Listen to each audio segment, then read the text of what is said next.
So I'm Sam. I'm the Sales Enablement Intern here at Hey Now, and I'm going to talk about LinkedIn Sales Navigator today. So what is Sales Navigator? Sales Navigator is an advanced tool that aids sales teams, organizations, individuals to create and build customer relationships directly on the professional social network. So this is, before we go to the next slide, so this is a feature of LinkedIn Premium. So as you can see on this page, this is what the homepage of Sales Navigator looks like, and I will get back to this in a few slides to address the features of the homepage. So when we go to make a search on LinkedIn Sales Navigator, these are all of the targets that come up. Like Tyler mentioned before, you can search anything from school, geography, title, seniority, company, clubs that they're in, hashtags that they use, certain content, etc. So here is some examples of how we can make a search. As you can see, I circled keywords because that really makes a difference when looking for professionals on Sales Navigator. So we use Director of Sales in this example.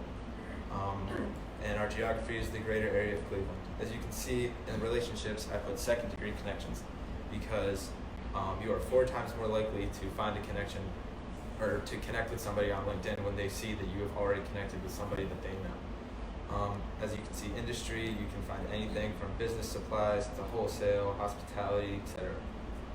And then seniority, we pick directors, and company headcount is 11 to 50. So when we make the search, a list of all the professionals that are required in this field come up, or who are fit this mold come up. So we have this guy who is unnamed for his privacy's sake. You can see he's a director of sales and marketing. He's been in his role for 3 years, 6 months. You can see his past experience, shared connections, and the list goes down. There's 51 results. So a few things I marked up here. You can see there's 3 people that have changed jobs in the past 90 days. This is something to pay attention to, as when there's new directors in sales, this usually means companies are looking to expand and find new business. So if you can reach out to people who are new in their role, they might be more likely to want your business.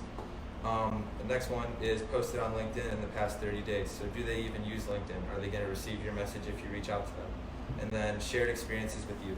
This is a big one because it helps you find a common ground when connecting with somebody, so you're not just cold calling. There's something behind the message that is going to get them to engage. So prospecting. So once we found someone like this guy, and we think he might be a good fit, we can click on his sales navigation profile. So this is different from his actual LinkedIn profile because first off, he cannot see that I viewed his profile. So I'm able to see what his role is, his experience.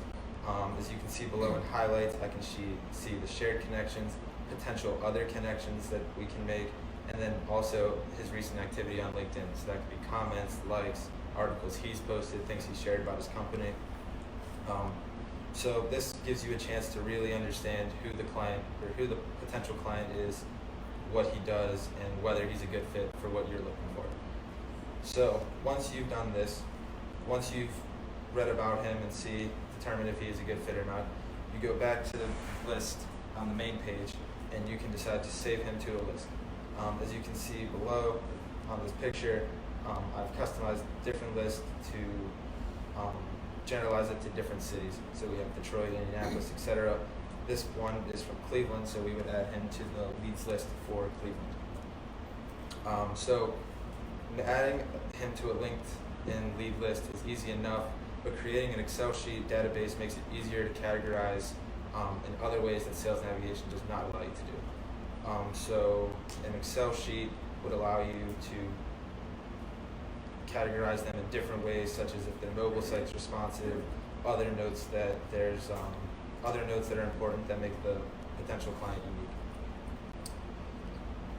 Also, we can look at sales trigger. That's a great way to categorize potential leads that LinkedIn does not allow you to do, just because the list is simple, just saving it. But here you can really add to the client, not just like potential or not just general things like geography and title, but also like very specific things that this person is doing in their role that would allow you to just know more about them before reaching out. So as we go back to the home page, once we've added a lead to a list, they will always come up on our home page when they've been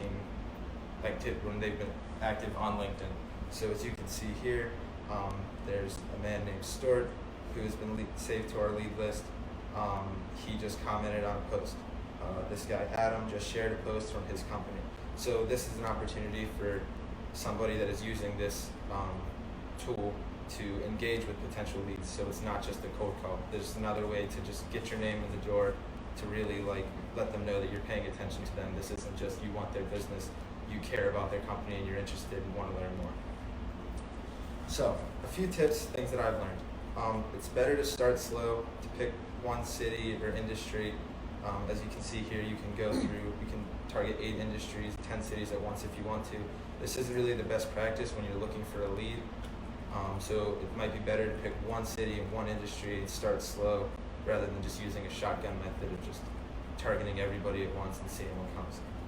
The next one's quality over quantity, which kind of just piggybacks off the first tip. It's better to have 5 warm leads where you know these people might be a great fit rather than just 500 cold leads that no one really, it's not as organic. You're just hoping somebody responds. The last is find some common ground. Like I mentioned, there's so many different ways that you can find common ground with this tool, in ways that just normal LinkedIn doesn't allow you. You can just see what they've been active on, what they've really been doing on LinkedIn, not just their former experience. So use that as a common ground to, get them to engage when you reach out to them. So conclusion, Sales Navigator allows users to search for professionals in any region or industry.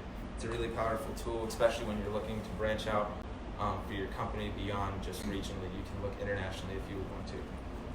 Prospecting those professionals to see if they're a good fit for business ventures. Finding a common ground before reaching out, like I mentioned, without having to notify them that you viewed their profile. This is something that people like, so you're kind of allowed to sneak around. These people don't know that you're exactly targeting them right off the bat. And then last, organize the said leads among different lists for different qualifications. This just makes it easier rather than just going on your lead list on LinkedIn and looking at everybody in one city. Maybe you're able to look at everybody in one industry if you customize your database to do so. So that is Sales Navigator and how to best use it.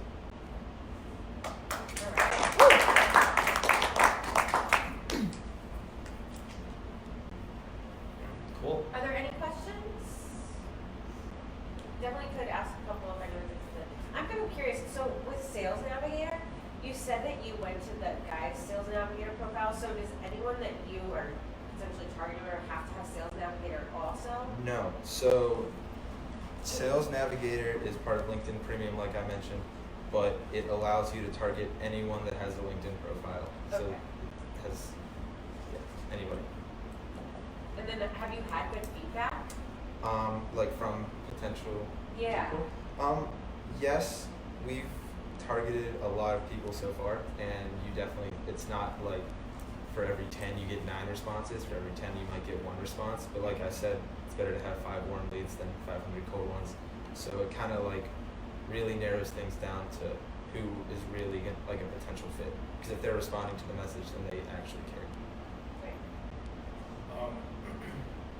When you have all of the people you're prospecting through Sales Navigator come up on your Sales Navigator feed, and you're seeing their commenting and engaging, when you engage with them, will that go onto your normal, will your friends start seeing that you liked something, or your followers? Okay. So are you asking if it would just be commenting through Sales Navigator? Right, so if you comment, you see it through Sales Navigator, but he posted that on his profile. It would if be you were to like comment, your profile comment. Okay, so it'll work with the regular organic algorithm. Right, yeah. Okay, cool. So it's really cool. It's kind of like just a really good tool to have.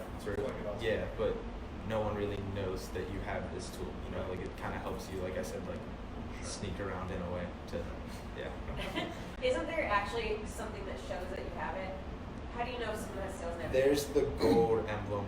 It's like the LinkedIn thing, but it's gold, which lets you know that they have premium. But Okay. that's not just Sales Navigator. Premium is a bunch of other things. But Sales Navigator is just one aspect that LinkedIn Premium has. Oh. do targeting and running ads, you don't need 3 years, do you? Nope. Okay. Just curious. I have a question on targeting that I get from clients a lot. What would you say are the main differences with like what and who you can target across some of the different platforms? Let's just, for comparison's sake, do Facebook and LinkedIn. Yeah, so for Can you repeat the question? Yeah, so the question was, what's the difference in targeting on Facebook and LinkedIn? So LinkedIn is more business professional. You can target by job title, you can target by the company that they work for, as well as interests and groups, where mainly Facebook is just targeting based on interest groups, age, more demographic, pages that you like, stuff like that. So I guess, LinkedIn is more business professional, B2B, B2C business is the objective, whereas Facebook is more, e-commerce, trying to get people to buy stuff. We have a question from Facebook Live. Great PowerPoint, Sam. You really changed the way I use LinkedIn. One question, how often should I post to stay engaged without over-posting? So this is more on the organic side. Yeah, so I don't think there's really a way of over-posting.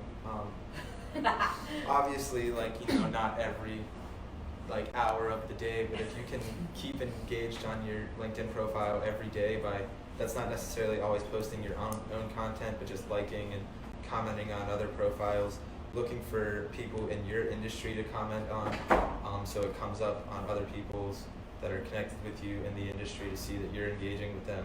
So your own content, I would not say daily, but definitely commenting and liking and sharing other posts, finding information or finding content to follow that really fits your interest allows you to stay engaged more often on this. But I think as a team, Well, I could also say that the general rule of thumb, I love what Sam's saying about while you're not posting native content you wrote for the platform, if you're liking and sharing and engaging as much as you can, it's tremendous for what it could do for your reach. However, actually creating native content to post, the general rule of thumb is as much valuable content as you have to post, you should post it. And if you could post something 10 times a day that's actually really valuable and good content, then you should. If you could only post once a month because that's what you have, then that's how often you should post. And so it's more about how much valuable content you have to give. But the way to stay active on LinkedIn without having to post all the time is Sam's tip, and that's a great tip that we are constantly using.